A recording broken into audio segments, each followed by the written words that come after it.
So, Dr. Clement Apaak is deputy ranking on the Education Committee, and of course, recently he's been touring the country inspecting some of the abandoned e-blocks. Well, government says we shouldn't describe it as abandoned because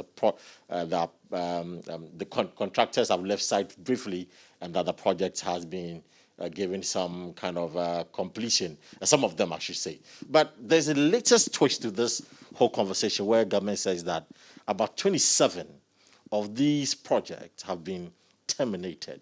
You've been on the ground. You've seen things for yourself.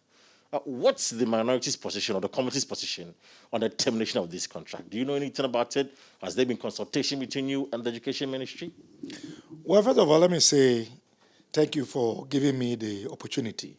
Well, the issue of e-blocks looks like it's not going to be off the front burner anytime soon. And you were right. As a member of the Education Committee and a member of the NDC caucus on the Education Committee, we embarked on a tour to see for ourselves the state of various e-blocks. Indeed, we saw some that were completed. We saw some that were about 80%, 90% complete. And we also noticed that for many of them that were not completed, contractors were not on site. Now, I think the issue of debate has been the use of the word abandoned, where government seems to believe that the use of the word abandoned is not appropriate. But we think that the use of the word abandoned is appropriate because when you have a structure that was begun in 2016, 2015, and then there's a change of government, 2017, and that project does not see any action for the past 5 years, I don't know how else government expects us to describe those rather than abandoned.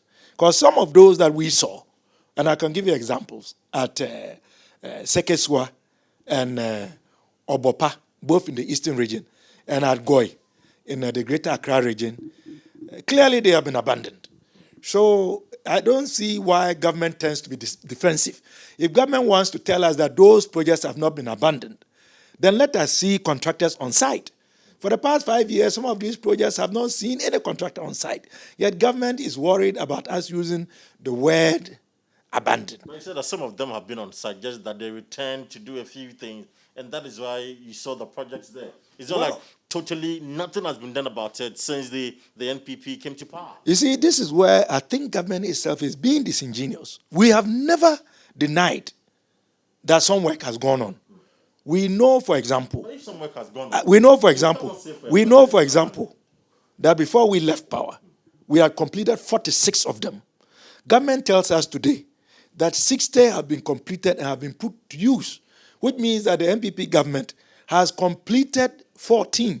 And those 14 completed actually were at various stages of completion before we left power. So we have not said that every e-block has been abandoned. But the truth is that of the 124 contracts that we awarded, and you think about the fact that in all this time, we finished 46, government has finished only 14, and we go around and we see some which have never seen action for the past 5 years. Clearly, they have been abandoned. If government wants us to believe that they have not been abandoned, he should pay the contractors, let them go back on site, pay them their certificates, and let them continue.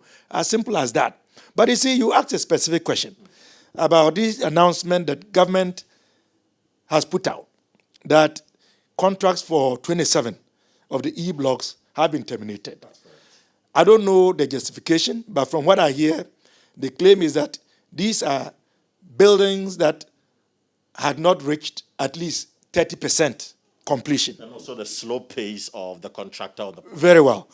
Now, because the NDC failed to provide funding for the contract? No, the NDC did not fail to provide funding. Everybody knows that 23 were being funded by the World Bank. And everyone knows that the 101 were being funded by GOG. And everyone knows that when a project is being funded by GOG, it is funded through annual budgetary allocations.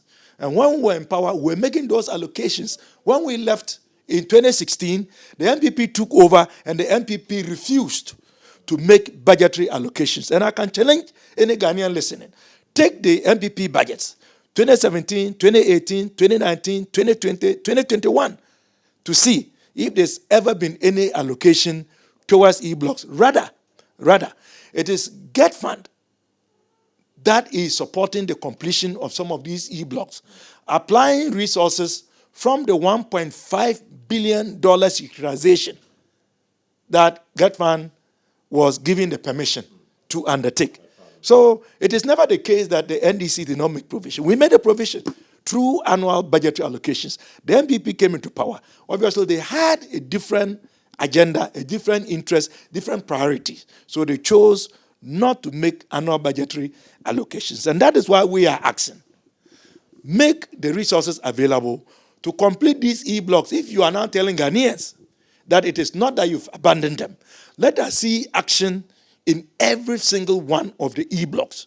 And these 27 that government claims to have abrogated the contracts for, we want to know where they are located. Specifically, we want to know the communities where they are located. We want to know their level of completion. And we want a thorough justification from government as to why. Because we want to cross-check. We want to confirm. We don't believe that this government has been sincere on this issue and many others. So merely because they tell us that these structures, because of the slow pace, which in any case is a product of a lack of payment of certificates. The slow pace is a product of the lack of payment of certificates. Even the abandonment, the fact that work has not been seen being done in many others, perhaps including those that supposedly contracts are being terminated for, is as a result of a lack of payment of certificates. So we want to see. Give us the list and the locations. Give us the levels of completion. Give us the justification for each of them. What's the end game? If he validates and it's true that indeed the reasons assigned to this project for which they've been communicated is true, then what next? Well, if it is true, then we admit that that is the case. It is justified. But if it is not, we will raise the concern because we have seen some that we believe to be about 40% complete.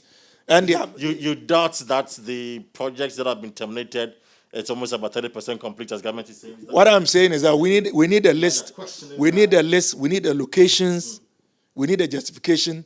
And we want to cross-check for ourselves so that there is no doubt.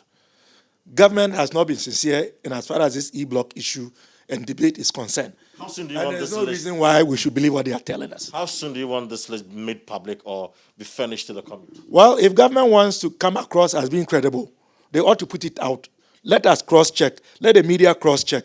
Then we can reach a consensus and to decide whether this decision to terminate the contracts for the 27 is justified. So for now, you think it's not justified? I can't vouch for the authenticity of the reasons why. And that is why I want the details so I can cross-check. And that is required. That is required of me as a member of the opposition, that I shouldn't swallow everything government says hook, line, and sinker. I must go there and verify. If I go and it is true, well and good. If I go and it is not, then I'll have to call government out. But if we don't have the list, how do we confirm? How do we cross-check? As you sit here, can you mention one for which a contract has been terminated? And do you truly know for certain whether it is below 30%, as government claims? So we ought to verify.